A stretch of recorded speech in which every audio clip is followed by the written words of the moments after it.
Sunday Night Production. À chaque fois au Svalbard, avant de débarquer, on vient scruter la côte pour vérifier qu'il n'y a pas un ours qui est en train de se balader. Au final, on a eu de la chance de ne pas en croiser pendant qu'on était sur Terre. On en a croisé pendant qu'on était sur le bateau, qui était magnifique parce que on avait un sentiment de sécurité toute relative, parce qu'il faut quand même savoir que l'ours, c'est officiellement un mammifère marin. Bienvenue dans Ultra Talk. Je suis Arnaud Manzanini et chaque semaine, je me plonge dans des discussions captivantes avec des esprits audacieux pour vous lancer vous aussi dans des aventures hors du commun. Des sommets de l'ultra trail aux routes infinies de l'ultracyclisme, de l'alpinisme aux horizons lointains de la voile, toutes les facettes du monde ultra sont explorées. C'est parti pour un nouvel épisode. Je suis avec Yvan Lazare aujourd'hui. Bonjour Yvan. Bonjour. Je suis toujours très heureux de rencontrer un aventurier, une personne qui a réalisé des exploits incroyables. Mais la particularité, c'est que c'est toi qui es face à moi aujourd'hui. Mais l'aventure, les aventures, les exploits que vous avez réalisés, je dis bien vous, parce que c'est une équipe de 4 qui a réalisé tout ça. On va en parler. Aujourd'hui, c'est toi qui représente cette équipe, qui représente ce team, le team Kauna, un collectif de 4 explorateurs, 4 jeunes explorateurs, qui a réalisé des trucs un peu hors norme, c'est-à-dire partir 140 jours à bord d'un voilier électrique au départ de l'Orient et en direction de l'Arctique pour explorer les pentes de la Norvège et du Svalbard. Rien que ça, moi, ça me fait rêver. Alors, bienvenue Yvan sur le podcast Ultra Talk. Et comme je le fais systématiquement, je vais laisser la parole à mon invité en te demandant, Yvan, de te présenter. Et puis ensuite, de présenter ce projet et puis quelle était l'équipe qui était avec toi.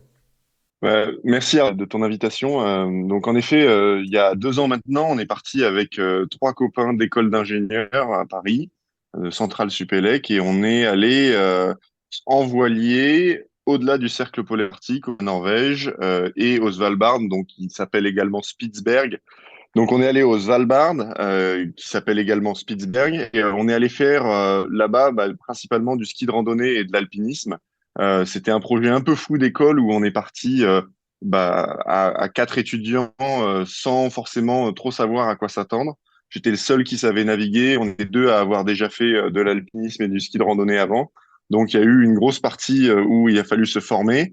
Et en plus de ça, on a mené un certain nombre d'expériences scientifiques quand on était là-bas pour essayer de démontrer qu'il était possible de naviguer autrement et d'avoir le plus faible impact carbone possible quand on va comme ça faire des expéditions. Donc on était sur un voilier électrique et donc on a publié un rapport expérimental qui a permis à de nombreux futurs propriétaires de voiliers de se poser la question, est-ce que l'électrique a un intérêt pour moi? Et est-ce que c'est vraiment écologique, économique et intéressant en termes de performance? Bon, c'est vrai que le projet, effectivement, dont on parle, c'est 5 mois, c'est un vol électrique, c'est 4 étudiants à bord. Vous aviez 22, 23 ans au moment de prendre le large. Moi, j'ai été impressionné par la qualité et la quantité de formation que vous avez dû faire pour partir dans des conditions de sécurité minimum. On reviendra tout à l'heure sur ces formations, mais effectivement, au départ, quand ce projet s'est lancé, toi, tu avais des compétences pour naviguer, mais personne n'avait des compétences de montagne, personne n'avait des compétences d'escalade, et vous avez tous développé des compétences pour faire ce projet, cette aventure en sécurité, et donc ça, c'est un épanouissement personnel aussi très important.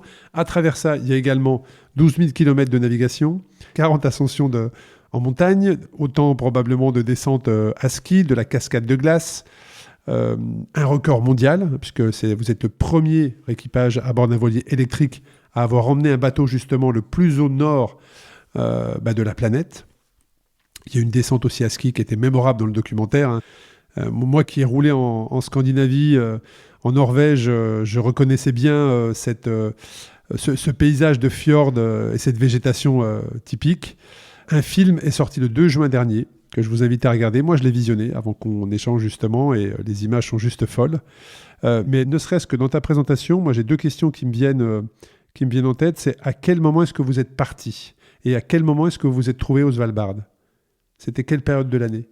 Alors on était étudiants en année de césure, hein. C'est quelque chose qui est très fréquent quand on est étudiant aujourd'hui en école de commerce ou d'école d'ingénieur, de prendre un an pour soit découvrir le monde travail, soit faire quelque chose d'un peu différent. Et nous, on a plutôt voulu pousser vers le différent. Donc, cette expédition, elle s'est passée en 2022. On est parti le 5 mars 2022.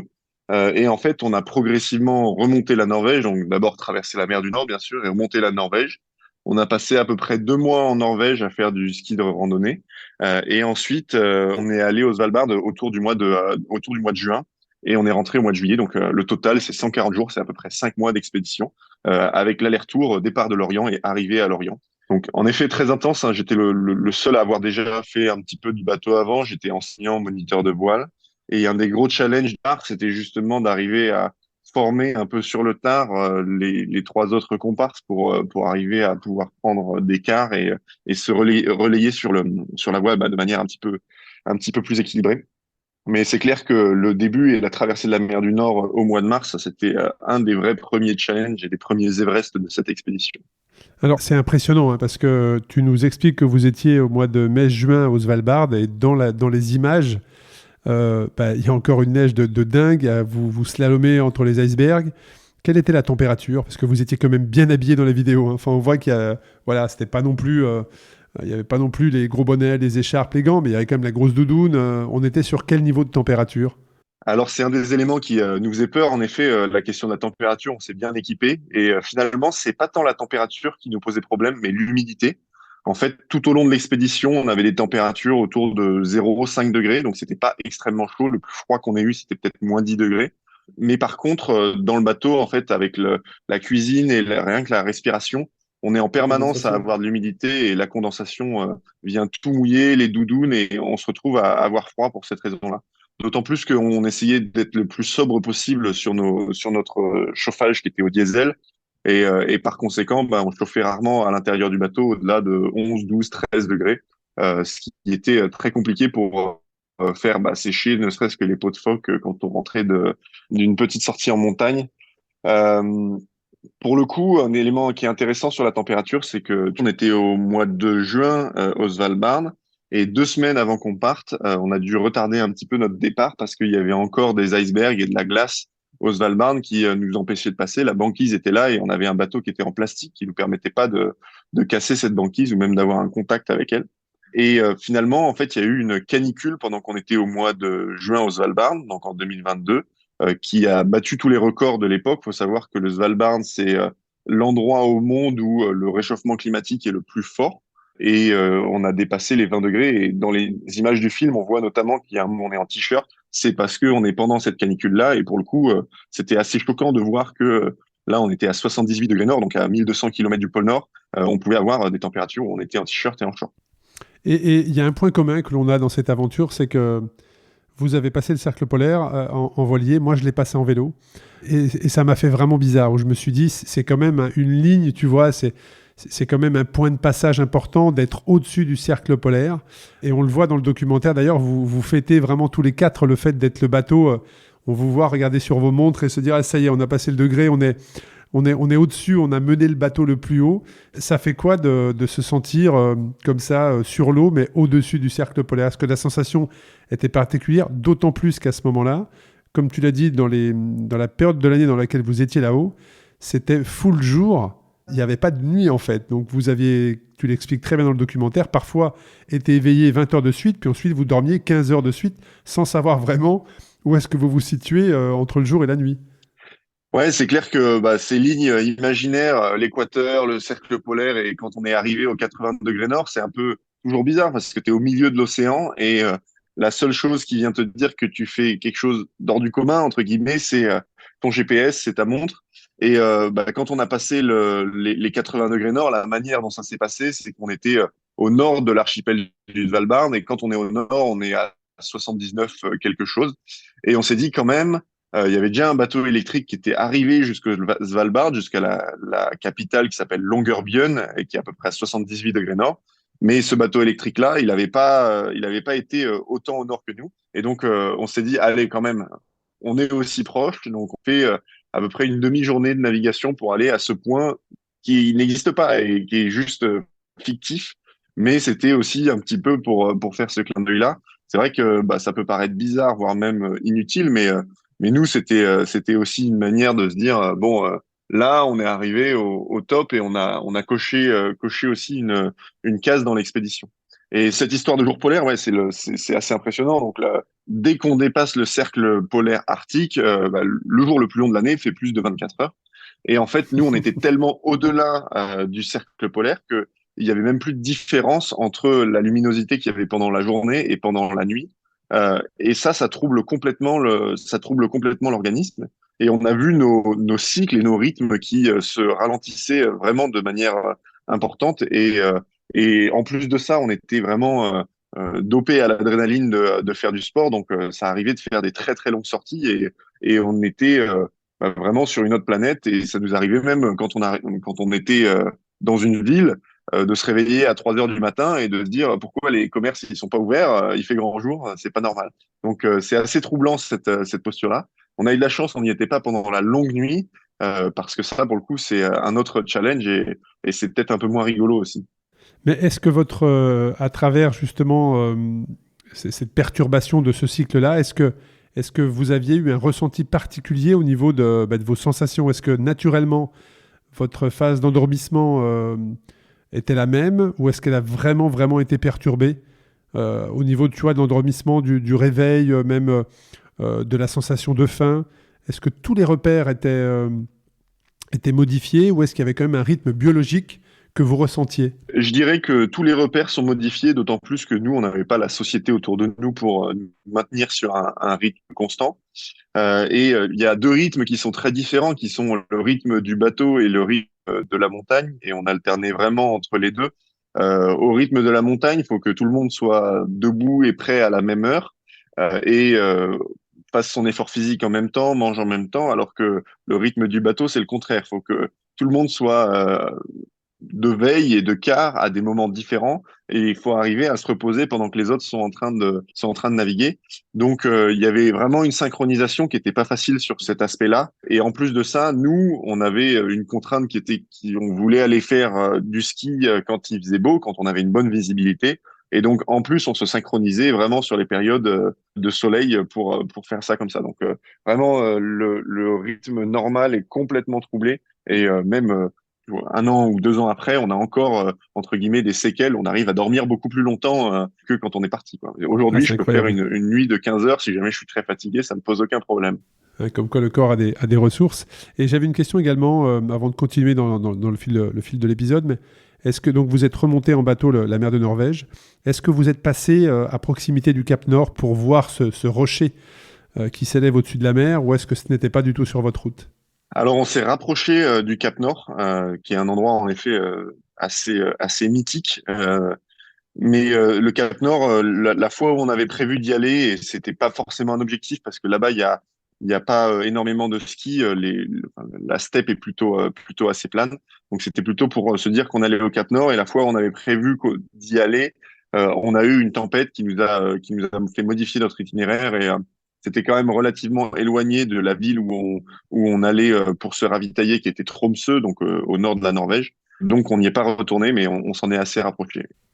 Ouais, c'est vrai que c'est un endroit qui est magnifique. Et puis, on va continuer à descendre les différentes questions, interrogations que j'avais. Mais tu parlais de votre année de césure justement dans vos études. Quels sont les diplômes que vous avez obtenus? Dans quel cycle d'études est-ce que vous étiez ou est-ce que vous êtes encore? Alors, au moment de l'expédition, donc on avait 22 et 23 ans, on était entre la deuxième et la troisième année d'école d'ingénieur, donc ça correspond à bac plus 4 et bac plus 5. Euh, et suite à ça, bah, on a tous été diplômés. Maintenant, on travaille depuis un peu plus d'1 an tous. C'était vraiment quelque chose pour nous de faire ça pendant qu'on était étudiants, parce que on se rendait compte que le fait de pouvoir sortir comme ça 6 mois, d'avoir aucune pression de l'extérieur, bah, sans famille, sans logement, sans contrainte extérieure, c'était quelque chose qu'on n'aurait peut-être jamais l'occasion de refaire.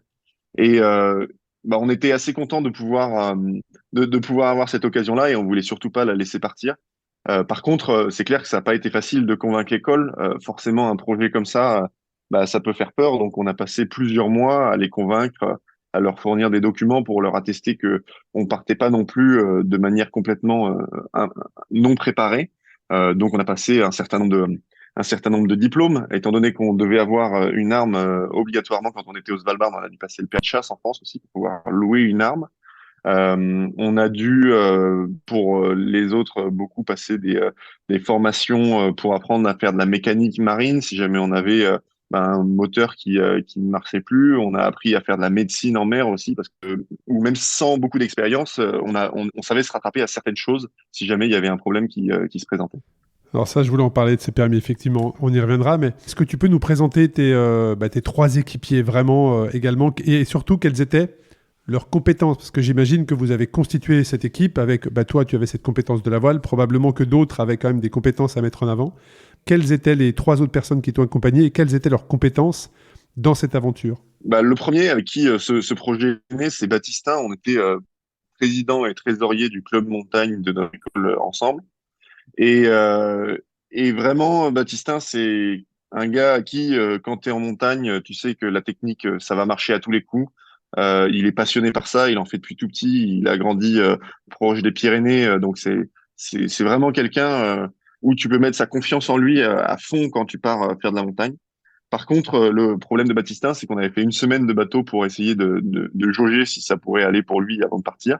Il avait été malade en mer pendant ce bateau-là, donc il était un peu parti à reculons dans l'expédition en se disant il y a probablement la moitié du temps où je risque d'être malade si je m'habitue pas. Au final, ça s'est très bien passé, heureusement, parce qu'on a été sacrément secoués pendant qu'on était en navigation. J'ai vu ça. Le deuxième, c'est Quentin. C'est avant de partir, c'était aussi un de mes colocs quand j'étais en deuxième année d'école d'ingénieur. Et c'est quelqu'un qui est passionné de films, passionné de caméra, qui a fait plein de petits courts-métrages sur des sujets très différents toute sa vie. Et très vite, on s'est dit, c'est quelqu'un qui skie super bien. Il n'avait pas forcément d'expérience en mer non plus, mais on voulait rendre compte d'une manière ou d'une autre de ce qu'on allait faire pendant cette expédition.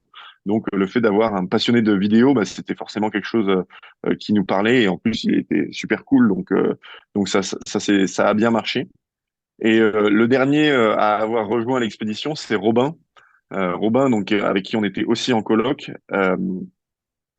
C'est quelqu'un qui savait bien faire du snowboard, mais pareil, qui avait pas la connaissance ni de la mer ni de la montagne. Et pour le coup, là où il a été vraiment très fort, Robin, c'est que au niveau de toutes les relations qu'on a eues avec les écoles, qu'on a eues avec nos sponsors, euh, même pour avoir des permis et dénicher des bons plans quand on était au Svalbard ou en Norvège, il a su débloquer très souvent des situations. Et ça, on le dit pas assez souvent, mais c'était un vrai challenge de l'expédition que d'arriver à résoudre toute cette partie administrative. Robin, il a vraiment réussi à masterer tout ça. Parce que justement, pour aller sur le Svalbard, alors effectivement, il faut un port d'armes, on en parlera un peu plus tard sur le permis, tout ça. Moi, j'ai trouvé ça super intéressant d'apprendre à tirer comme ça avec une carabine. Mais tu peux pas aller au Svalbard comme ça, il faut demander des autorisations. J'imagine que ça prend un certain temps. Tout à fait. Alors, le Svalbard, c'est toute une zone protégée. Et heureusement, on comprend, c'est magnifique. Tu as une faune qui est juste fabuleuse avec des oiseaux de toutes les couleurs, des ours blancs, des morses, tout un tas de phoques. Et j'oublie plein de choses. Il y a même des cerfs arctiques qui sont magnifiques et qu'on voit de manière assez fréquente. Et donc, bien sûr, faut protéger tout ça, et ça faisait que il fallait obtenir des permis particuliers.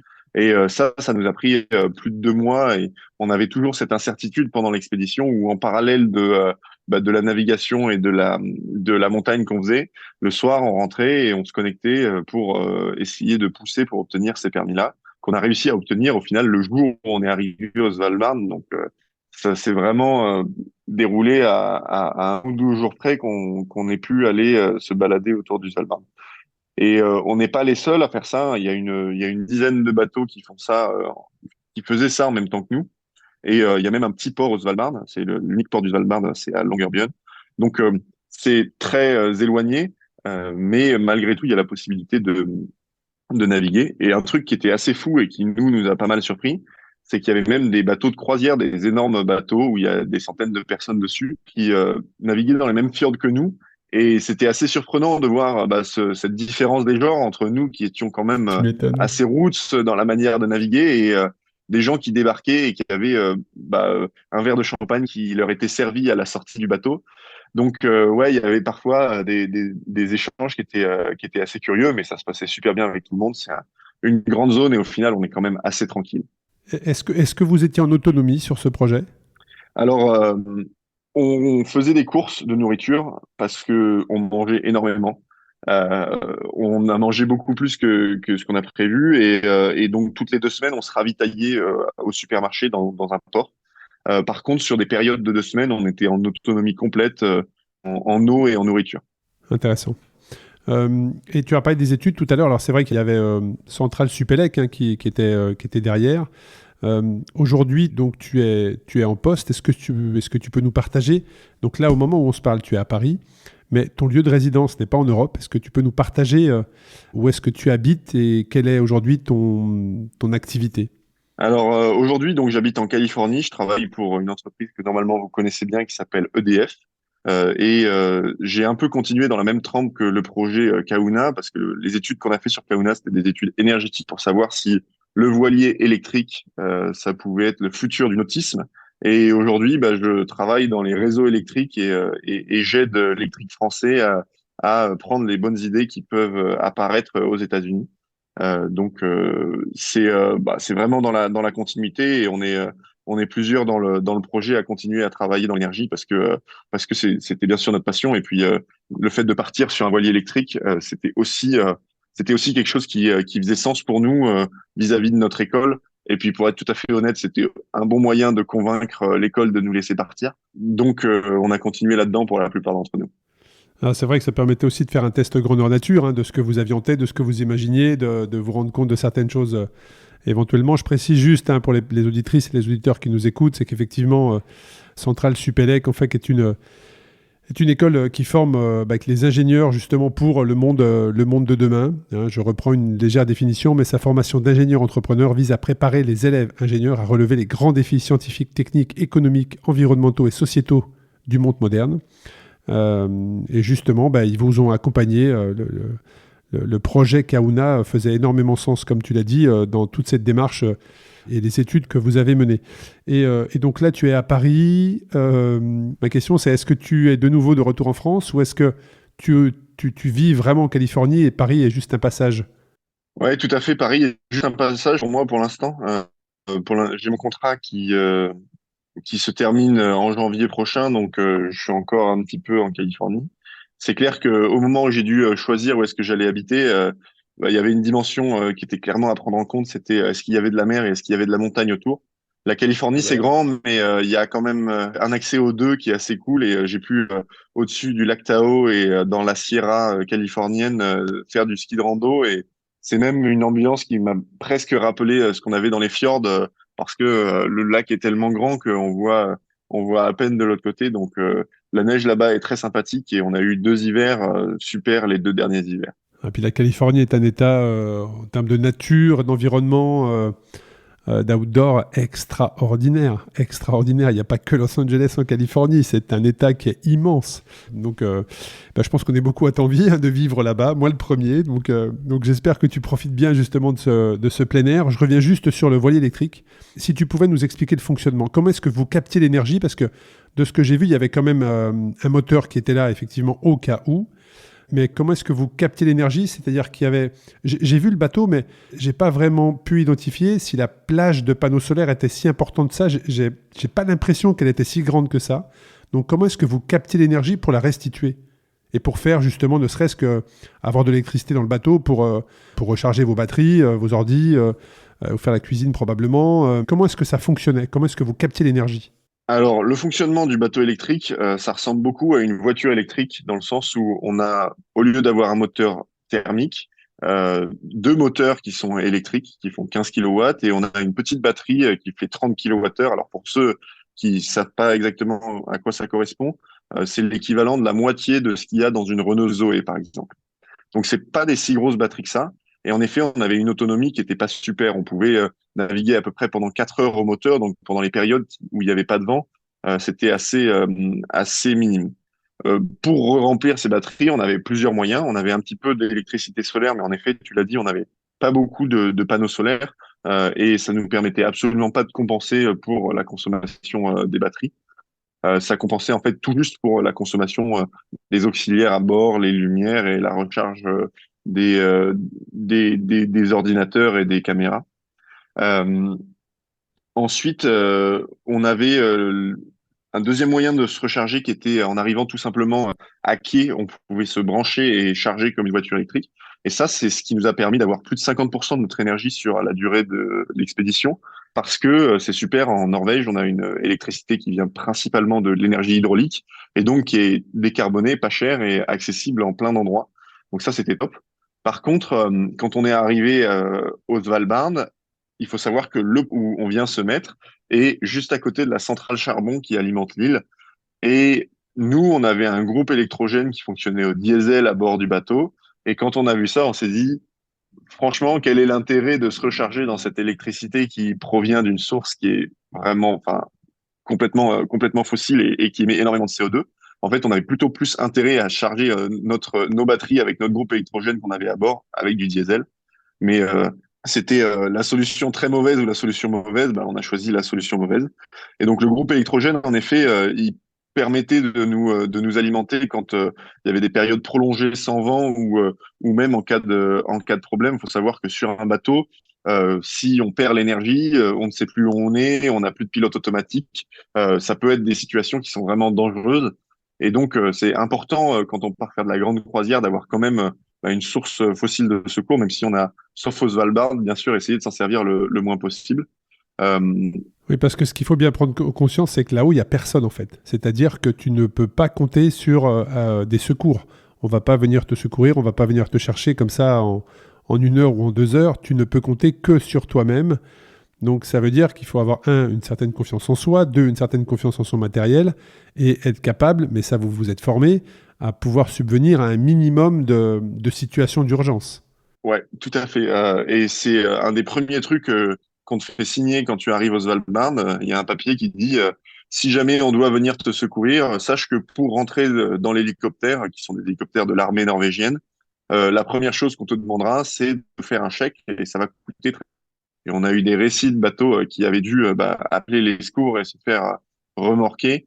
Et en effet, ça avait abouti à des situations assez cocasses. Donc, c'est clair que autant en Norvège, on a une proximité avec les secours et la civilisation qui est plus importante, autant au Svalbard, on peut compter que sur soi-même, que ce soit pour le bricolage ou pour l'approvisionnement et la sécurité. Et avec ce bateau électrique, dans cet environnement-là, à quel défi technologique est-ce que vous avez été confronté?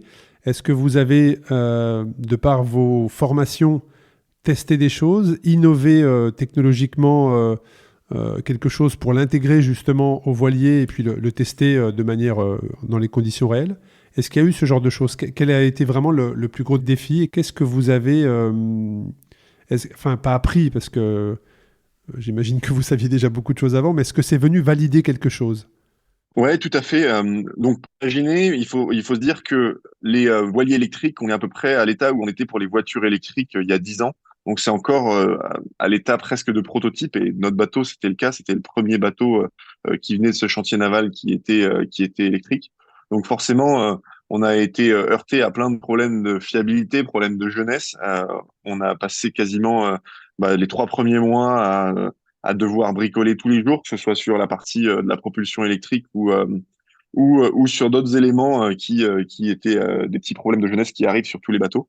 Et du coup, ouais, c'est clair que d'être ingénieur et d'arriver à résoudre le truc par soi-même, c'est assez satisfaisant, mais ça a demandé clairement des compétences et d'y passer du temps.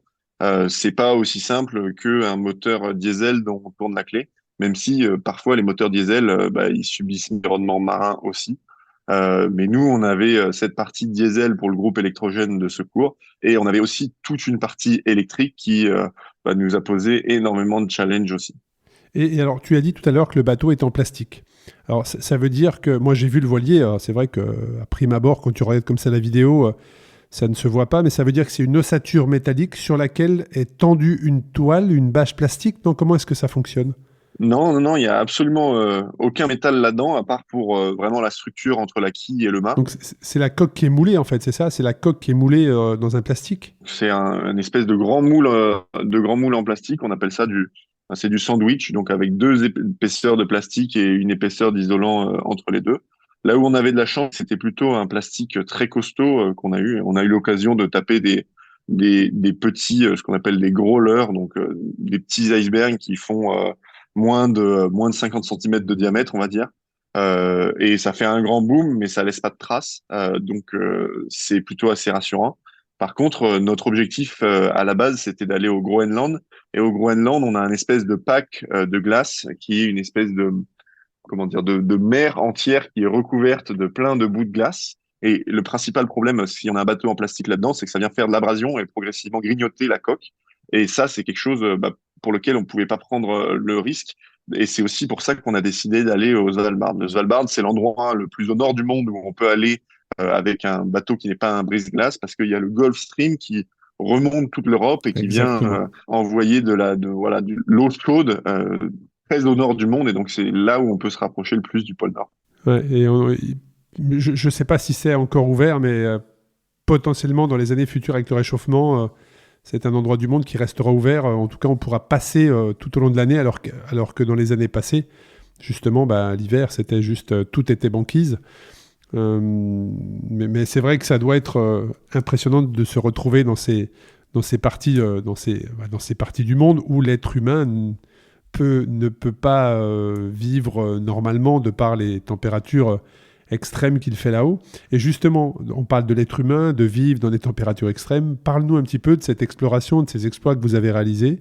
Parce que là, on a parlé surtout du défi technologique, de la navigation avec ce bateau, mais il y a eu la vie à bord à 4 pendant 5 mois. Comment est-ce que ça s'est passé? Et puis, il y a eu aussi tout ce que vous avez réalisé, parce qu'il y avait vraiment, comme tu l'as dit, vous avez escaladé des sommets, vous avez fait de l'escalade de glace, vous avez fait des descentes à ski. Alors, je ne sais pas si on peut appeler ça des descentes à ski, parce que je les ai visionnées, ça ressemble plus à de la pente raide que des descentes à ski. Enfin, c'était quand même assez engagé, au point que parfois vous aviez des talkies à distance pour justement vous sécuriser, vous dire bah, vas-y à toi, ensuite j'irai, prends tel couloir. Donc, comment se sont passées ces explorations et ces exploits? Bah, c'est clair déjà pour répondre à la première question que fonctionner à quatre comme ça dans un endroit super clos, même si on avait l'habitude de vivre en coloc avant ça, bah là c'est quand même le next level, on va dire. Euh, Vous êtes toujours amis depuis ou pas? ouais, ouais, ça se passe toujours bien, ouais. Enfin, dans la manière dont on a un peu créé cette équipe-là et réfléchi à l'équipe, on a fait vachement attention à se dire, on n'a pas envie d'avoir un spécialiste de la science, un spécialiste de l'alpinisme, un spécialiste du bateau, où chacun vient, on va dire, tirer l'expédition vers lui. On a voulu faire attention à ce que bah, tout le monde fasse un petit peu de tout. Et l'important pour nous, quand on a formé l'équipe, c'était plutôt de se poser la question, bon, est-ce que ça va bien se passer entre nous et est-ce qu'on va rester copains et arriver à communiquer ensemble? Parce que il y a plein d'expéditions comme ça où on part pendant 5 mois sur un bateau et au bout d'un moment, au milieu, ça vient à exploser et c'est la fin. Et nous, par chance, on n'a pas eu ce problème-là. Et c'est aussi parce que ben, on partait en étant déjà un groupe de copains et on va dire la partie expédition, c'était quelque chose en plus. Et sur bah ouais, la coordination et le fonctionnement en équipe, que ce soit en mer ou en montagne, on avait tous des rôles un petit peu attribués. Moi, par exemple, je sais que j'étais souvent peut-être le premier à descendre quand on était sur des pentes vraiment très raides pour venir tester la qualité de la neige, faire un repérage et si on n'était pas monté par là, communiquer les conditions aux autres par talkie-walkie.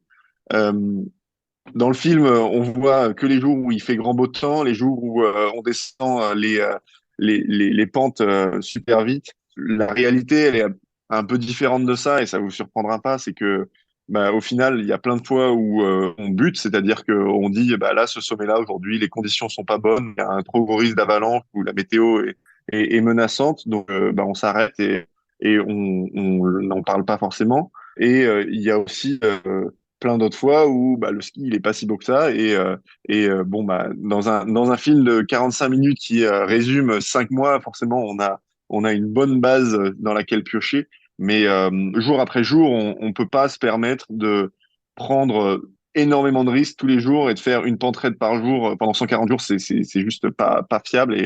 Et même si le risque il est pas énorme, quand on le multiplie par le nombre de sorties qu'on fait, on est sûr qu'il y a un moment où ça va mal se passer. On a eu de la chance, il y a personne qui s'est blessé pendant l'expédition. On a eu une belle étoile qui nous a suivis et on a fait attention à ce que ce soit maintenu comme ça. Mais il y a quand même eu quelques frayeurs qui nous ont plusieurs fois rappelé à la réalité. Alors c'est vrai que vous avez fait 40 sommets, dont vous avez fait une première descente à ski. Alors je ne sais pas si c'est une première, parce que ça, ce n'était jamais fait, mais tu vas nous le dire, mais il y a une descente à ski que vous avez fait, c'est la face nord alors je vais te laisser prononcer le nom, parce que du Store Lenanstinden.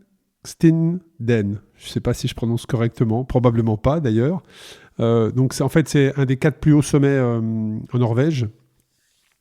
Si je me suis bien renseigné, qui est à 1650 mètres d'altitude, je crois. Et la particularité, c'est qu'il est traversé par des glaciers, donc ça demande une certaine technique d'escalade de glace. Comment est-ce que ça s'est passé? Parce que les images sont bien évidemment, et vous l'imaginez, si vous nous écoutez, je vous invite à aller regarder ce film qui est disponible sur YouTube, et vous allez ne serait-ce que sur la page Instagram du projet Kauna, et ça vous emmène directement voir cette vidéo. Comment est-ce que s'est passée cette ascension et cette descente? Alors, c'est clair que notre histoire avec le Storlenangstinden, c'est une histoire qui est assez folle.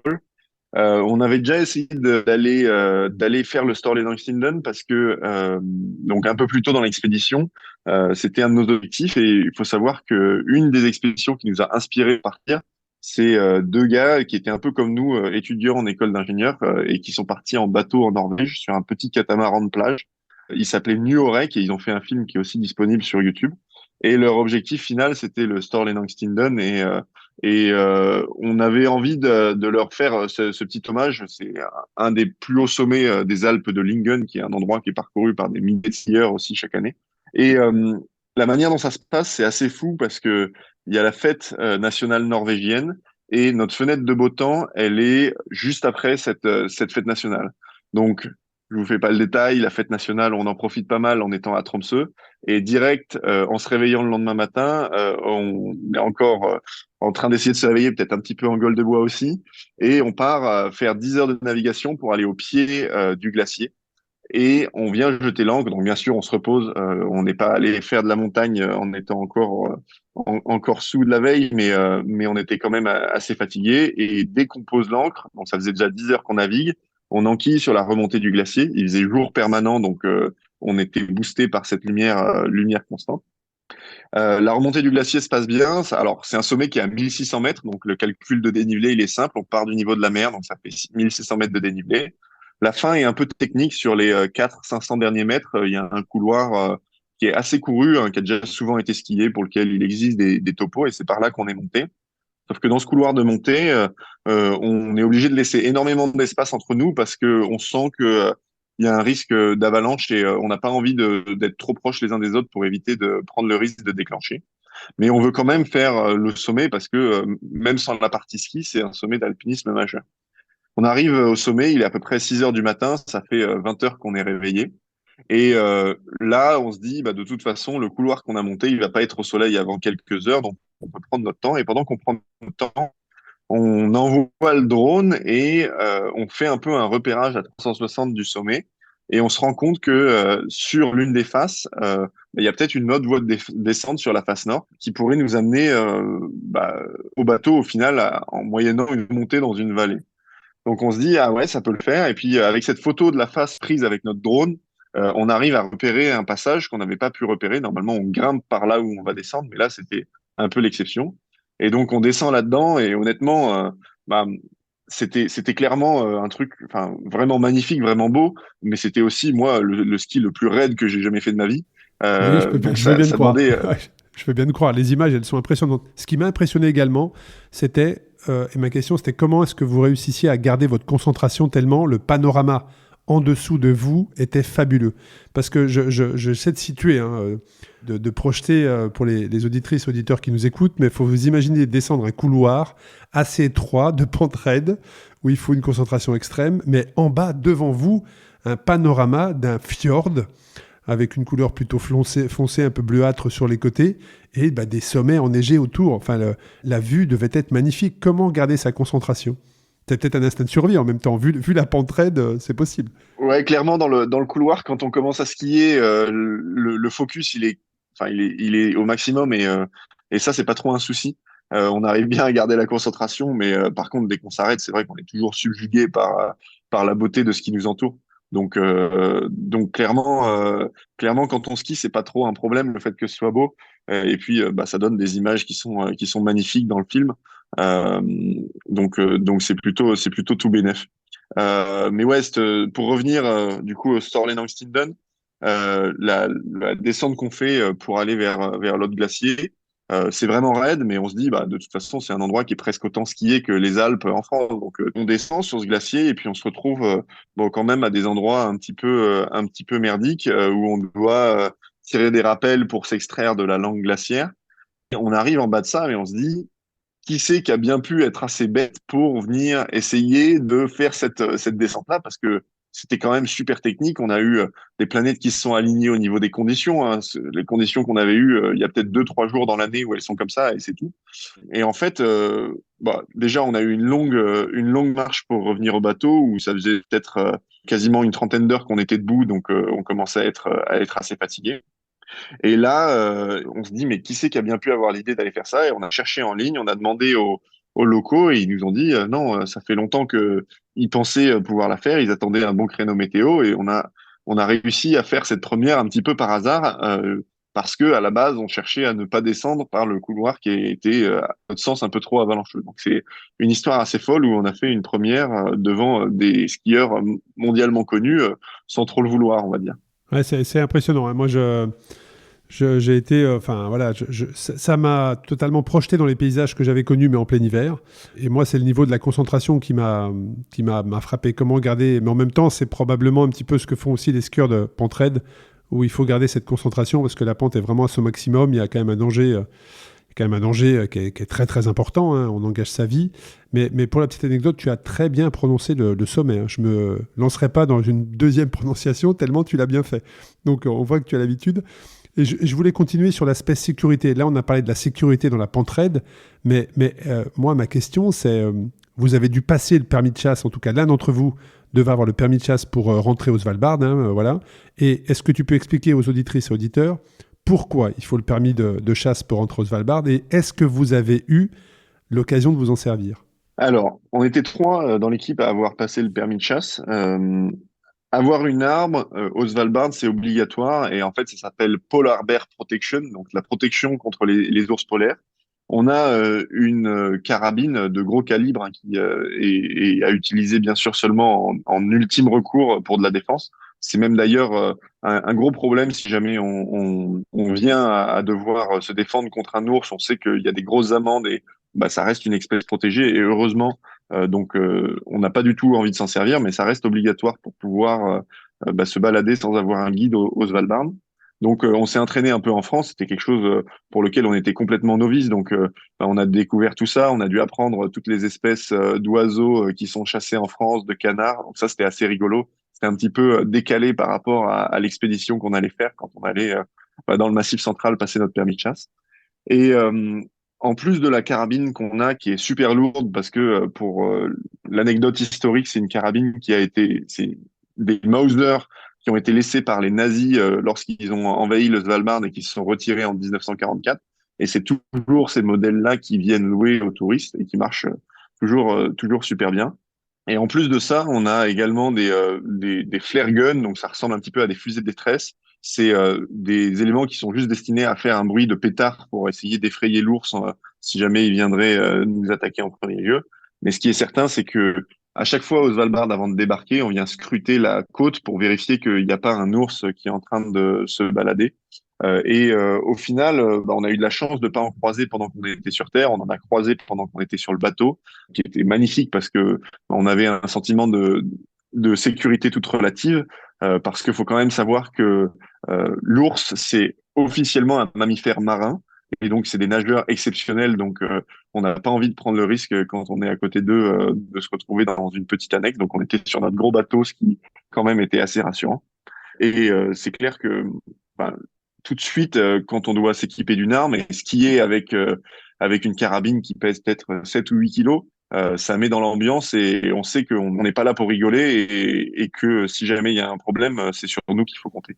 Ouais, on engage sa vie en fait, hein. Quand on va dans ces zones du monde, ces endroits de la planète, ben, on engage sa vie. Ça, c'est une évidence. Et puis, moi, il y a aussi quelque chose quand j'ai vu le documentaire. C'était assez drôle parce qu'à un moment donné, on vous interviewe tous les quatre, donc vous racontez l'aventure et tu expliques qu'effectivement, bah, tu vois, tu avais les compétences de la navigation et que la navigation, bah, dans ces eaux-là, même s'il fallait une certaine concentration, ça se passait bien. Et puis un de tes collègues te reprend en disant, ouais, alors, il y a des fois, c'était quand même engagé. Et là, on voit les images et tu m'étonnes que c'était engagé. Vous avez affronté une tempête pendant 2-3 jours, je crois, avec des vents à 50 nœuds. Et franchement, alors déjà que la voile m'impressionne énormément parce que je développe probablement une peur de me retrouver sur un bateau où à 360, je ne vois que de l'eau. Mais là, c'était une tempête de dingue. Ouais, alors pour la petite histoire, cette tempête, c'était en 2022, la tempête qui a causé l'annulation du Vendée Arctique, qui était une course de voiliers qui était partie vers le nord, faire le tour de l'Islande, je crois, et qui avait été annulée à cause de cette tempête-là. Et ensuite, nous, on Et s'y vous, était vous prise étiez au milieu. quelques jours ou semaines après. Et nous, on était au milieu, ouais, c'est ça, exactement. Mais on n'a pas peur, même si on a un petit peu le pied marin, enfin, même si on a un petit peu le pied marin, Yvan, est-ce qu'on n'a pas, à un moment donné, de la frousse, quoi, face à ces éléments? Parce que là, tu es face à la nature, tu peux rien faire, tu ne peux que subir. Je sais même pas si dans ces mers-là, tu peux vraiment naviguer ou si tu te replies sur toi-même et tu pries ou tu penses à tes proches. Mais comment on traverse une tempête comme ça quand on est à 4 sur un petit voilier? Parce qu'on parle pas d'un grand voilier non plus, quoi. Tu vois? C'est clair que moi, je fais de la voile depuis que je suis tout petit et j'avais clairement vu aucune condition qui se rapprochait de près ou de loin à ce qu'on a vécu pendant ces 3 jours. Il y avait entre 50 et 60 nœuds de vent, donc c'est presque 100 km/h de vent en permanence. Quand on est en navigation, on a de la chance d'être un peu dans des eaux intérieures, donc il n'y a pas trop de mer. Mais malgré tout, en fait, c'est impossible de dormir. On est accroché en permanence parce qu'on peut passer à l'eau à n'importe quel moment. Le bateau souffre, hein, on l'entend, on a des bouts qui cassent, on est obligé de faire des réparations en live, parfois de manière un petit peu compliquée. Et en fait, la manière dont on a anticipé cette tempête, c'est qu'on l'a vu arriver sur nos fichiers météo. On était connectés en satellite et on nous a prévenu il y avait cette tempête qui arrivait. Et sur la route où on était en train d'aller se mettre à l'abri au port, la tempête nous a pris pendant qu'on était encore en navigation. Donc, on a eu 12 heures complètement folles. Et quand on est arrivé au niveau du port, en fait, il y avait même trop de vent pour qu'on puisse rentrer dedans. Donc, on a dû même donc au mouillage, c'est-à-dire à l'ancre, et même notre ancre, bah, elle n'arrivait pas à tenir. Et donc, là où on pensait qu'on était sorti d'affaire et que ça allait être tranquille, ça ne suffisait même pas et on devait bah, presque toutes les demi-heures remonter l'ancre complètement, réavancer avec le moteur et remettre l'ancre. Et là, dans un cas comme ça, on est content d'être déjà un petit peu rodé et d'avoir le pied marin. Pour l'anecdote, je vous ai parlé des bateaux de touristes, des gros paquebots qui étaient avec nous aux Svalbard. Ils sont aussi venus se réfugier à côté du port au mouillage pendant qu'on était dans cette tempête-là. Et c'était assez impressionnant parce qu'on les entendait à la radio qui disaient enlevez-vous de mon chemin, j'ai perdu le contrôle de mon bateau, il y a trop de vent. Et c'était assez terrorisant de voir que bah, tout le monde était super crevé, même quand on était au port, tout le monde n'avait pas forcément l'énergie de résoudre ça. Donc on avait clairement une situation à risque et on pouvait pas faire n'importe quoi. Est-ce qu'il y avait un process de sécurité ou de secours qui avait été mis en place? Alors j'imagine que, comme tu l'as dit, il y a des hélicoptères qui peuvent décoller à tout instant, mais tout en garantissant le paiement à l'avance. Mais est-ce que auprès de vos familles, notamment, vous étiez équipé d'un GPS sur le bateau?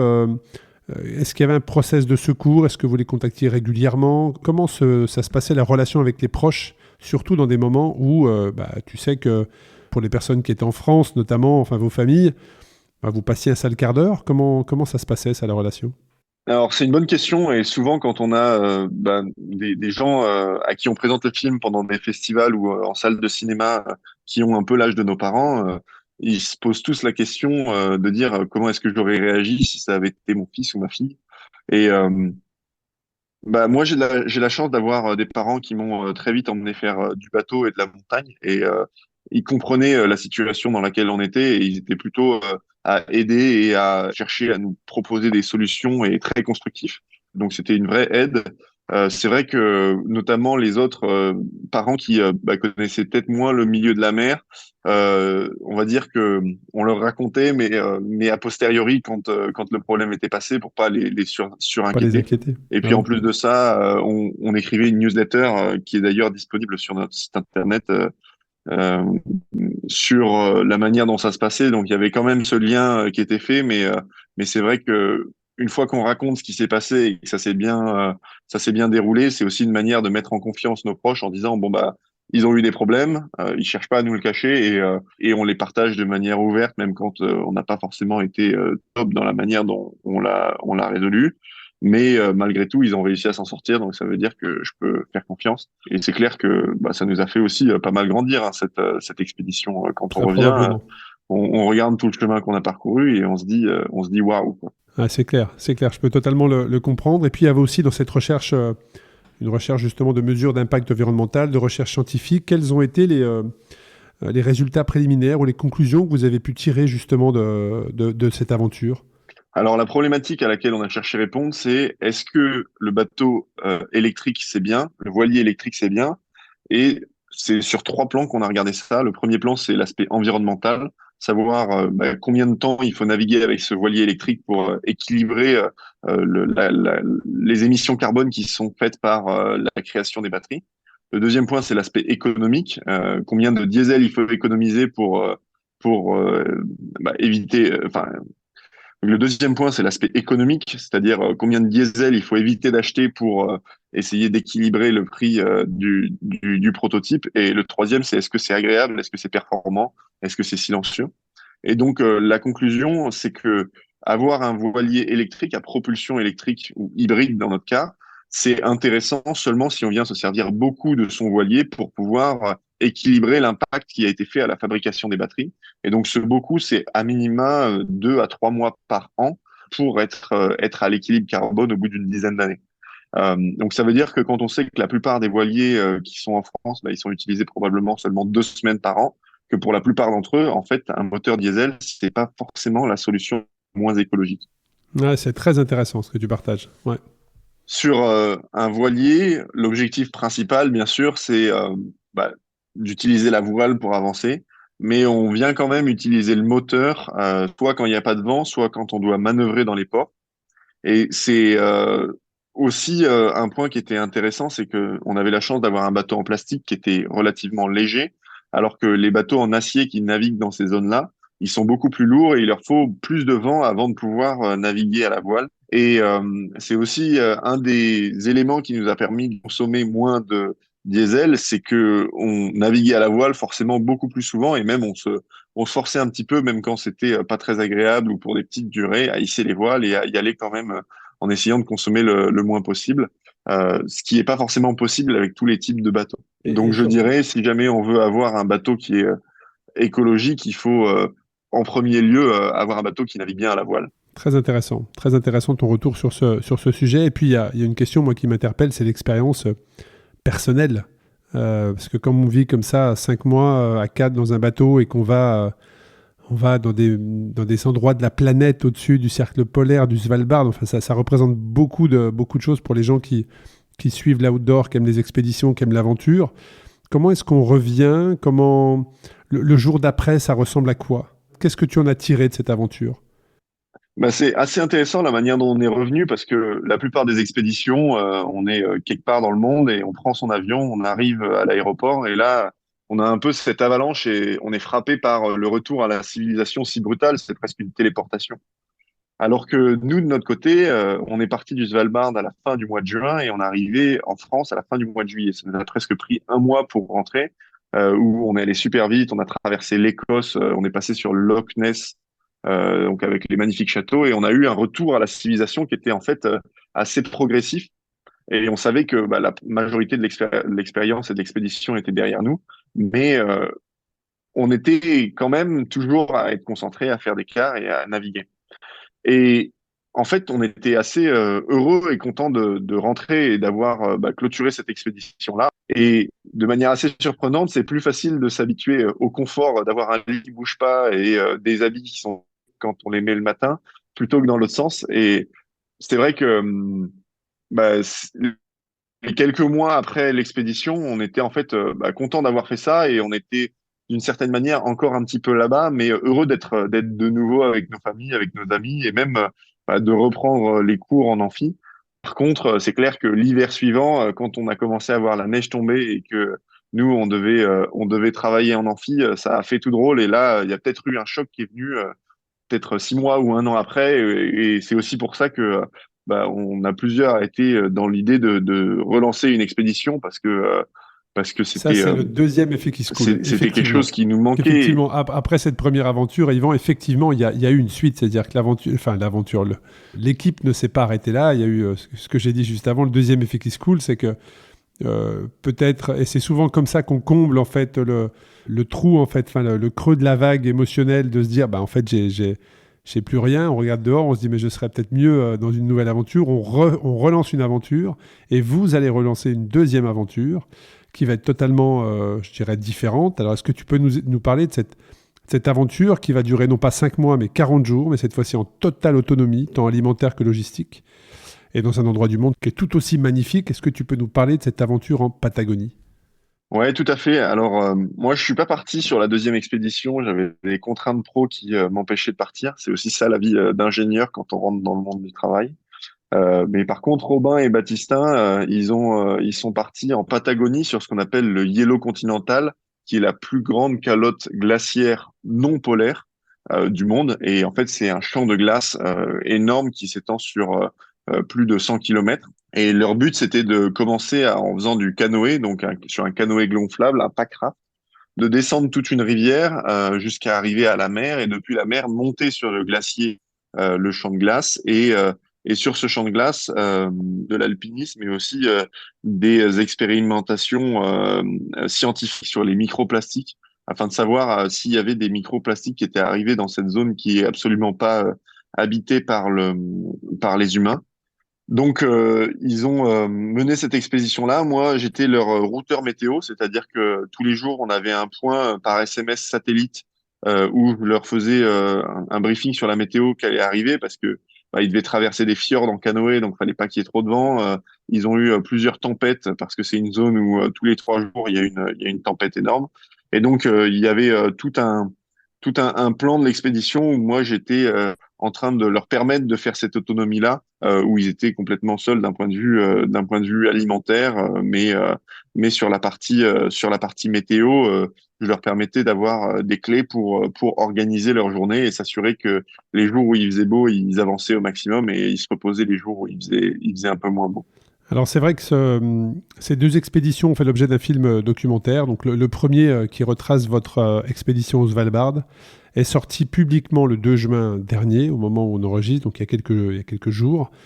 Mais ce qu'il faut savoir, c'est qu'il a été primé dans plusieurs festivals, qu'il a fait presque le tour du monde. Il a été diffusé dans 8 pays, dans 50 salles. Donc je vous invite à aller voir, il est disponible. Vous allez sur Instagram, vous allez sur le compte justement du team Kauna, et là on vous dirigera sur ce docu, donc je vous invite à aller le voir. Et puis quand on a fait tout ce que vous avez fait, Yvan, c'est quoi la troisième expédition? Est-ce qu'il y a une troisième expédition qui est en cours? Voilà, forcément, quand on a mis le doigt dans l'engrenage, il y a forcément à un moment donné, on se dit, bon, où est-ce qu'on pourra aller? Ouais, c'est clair que on a plein d'endroits qui nous intéressent, que ce soit très au nord, très au sud. Nous, on n'est pas des champions du monde de l'alpinisme où on est très fort dans aucun domaine, mais là où on aime bien se développer, c'est sur du multisport, sur du multi-activité. C'était le sens de partir en voilier pour aller faire du ski de randonnée. La deuxième expédition, ils sont partis en canoë pour faire de l'alpinisme sur un glacier. On n'a pas encore tout à fait réfléchi à la troisième. Ils viennent de rentrer de la deuxième expédition. C'était cet hiver, donc ça va venir très bientôt. Mais en tout cas, ce qui est certain, c'est que voilà, on a une bonne bande et que ça ne peut que continuer. On espère tous avoir des situations professionnelles qui nous permettent aussi de prendre parfois du temps quand ça nous intéresse et quand on a envie d'aller faire une belle expédition comme ça. C'est quand même une chance qu'on a de pouvoir allier ces deux éléments-là et on a envie de continuer dans cette direction-là, c'est certain. Bon, en tout cas, un grand merci Yvan pour ce partage qui concilie aventure, technologie, innovation, exploration, exploit, environnement, recherche scientifique. Enfin voilà, moi je trouve ça extraordinaire. Beaucoup me posent la question, et toi Arnaud, quel sera ton prochain défi à vélo? Mais en fait, il y a vraiment un défi, moi, qui me tiendra au cœur, c'est un jour d'embarquer. Voilà, d'embarquer, de traverser l'Atlantique, pourquoi pas, je sais que ça se fait, tu peux embarquer comme ça sur des bateaux pour te mettre au défi toi-même, mais vraiment d'aller naviguer comme ça dans ces eaux sombres, dans ces eaux froides, je pense que ça doit être une sacrée expérience. En tout cas, un grand bravo pour ce que vous avez réalisé. Un grand merci de nous l'avoir partagé. Et puis on arrive sur la fin de l'épisode, Yvan. Donc, est-ce qu'il y aurait un sujet que je n'ai pas abordé que tu voudrais partager? Et si ce n'est pas le cas, quel message tu souhaiterais faire passer aujourd'hui? J'ai envie de dire, Arnaud, la prochaine fois, tu embarques avec nous, hein. Alors, tu sais je ne m'attendais pas à cette réponse. Et en fait, la dernière fois qu'une personne m'a mis au défi, c'est Laurie Genovese. Laurie Genovese, elle est championne du monde de parapente.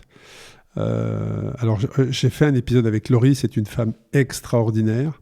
Et à la fin de l'épisode, elle m'a lancé ce défi. Elle m'a lancé ce défi en disant je t'invite à faire un vol de parapente. Alors, je ne lui ai pas dit non, je lui ai dit oui. Mais ça fait 2 ans. Donc, il faut vraiment que j'honore, tu vois, il faut vraiment que j'honore cette parole. Mais voilà, si un jour l'occasion se présente, et si un jour vous pensez à moi, pourquoi pas. Mais pour moi, ça serait un vrai défi que d'aller me confronter, de confronter cette... J'avais peur du froid, et je suis monté au Cap Nord au vélo par -45, mais j'ai vraiment une peur de la mer, et pourquoi pas un jour aller m'y confronter. En tout cas, un grand merci à toi, Yvan. Peut-être pour un petit mot de la fin, la phrase qu'on a mise dans le film et qui fait sens vraiment pour nous, c'est « Si on attend d'être prêt à partir, on ne part jamais ». En fait, c'est une paraphrase de Moitessier, qui est un des plus grands navigateurs du monde, qui nous a inspiré pour ça, qu'on lisait quand on était sur le bateau. Et ça a vraiment résonné pour nous dans le sens où... En fait, on n'était pas prêt, mais une fois qu'on s'est lancé dans cette expédition-là, les choses sont venues assez naturellement, et on sait que si on avait pris du retard sur tous les plans, et ça aurait pu être un fiasco complet. Je pense qu'il faut, d'une certaine manière, quand on a des rêves, s'en donner les moyens. Et puis, s'il y a des jeunes ici qui écoutent aussi ton podcast, je pense que c'est quelque chose pour lequel il faut pas attendre, parce que je dis pas que je suis vieux, mais je sais que j'aurais peut-être pas à nouveau l'occasion de prendre comme ça plusieurs mois d'affilée pour aller faire une expédition un peu folle avec des copains. Quand la vie avance, on se retrouve plus vite maqué, et avec tout un tas de contraintes de la vie de tous les jours qui nous empêchent de repartir en aventure. C'est bien aussi, hein, il y a plusieurs aspects qui sont bons, mais malgré tout, l'aventure, c'est bien quand on est jeune, et c'est bien d'essayer de continuer au plus possible toute la vie. Ouais, je partage entièrement ce que tu dis. C'est vrai que moi, mes différentes aventures m'ont fait arriver à la conclusion suivante. C'est quand tu peux faire quelque chose qui t'enthousiasme vraiment, c'est ancré en toi, ça vibre en toi, tu le sens, fais-le, quoi. N'attends pas 2 ans, 3 ans, te disant je le ferai dans 2 ans, je le ferai dans 3 ans. Non, si tu peux le faire, si tu as l'occasion de le faire de suite, fais-le. Et ça te fera te développer et peut-être changer des choses dans ta vie. Et en tout cas, tu seras en phase avec toi-même. Et ça, c'est important, effectivement. Un grand merci, Yvan, pour ce partage. Je te souhaite tout le meilleur pour la suite. Dans vos prochaines aventures qu'on suivra avec un grand intérêt, je mettrai les différents liens des différents sites et des différents réseaux sur lesquels on peut vous suivre sur le résumé de l'épisode. Un grand bravo également, tu salueras Robin, Quentin et Baptistin également de leur exploit. Et puis, écoute, au plaisir de partager à nouveau dans une future aventure. Merci, Yvan. Merci beaucoup, Arnaud. Merci d'avoir écouté cet épisode captivant d'Ultra Talk. J'espère que cette conversation inspirante avec des individus audacieux vous a laissé avec de nouvelles perspectives et une motivation renouvelée. N'oubliez pas que vous aussi, vous pouvez embrasser l'extraordinaire dans votre propre vie. Restez connectés sur les réseaux sociaux Ultra Talk et sur le site ultratalk-podcast.com. Continuez à vous aventurer et à repousser vos limites. À la semaine prochaine pour un nouvel épisode passionnant d'Ultra Talk.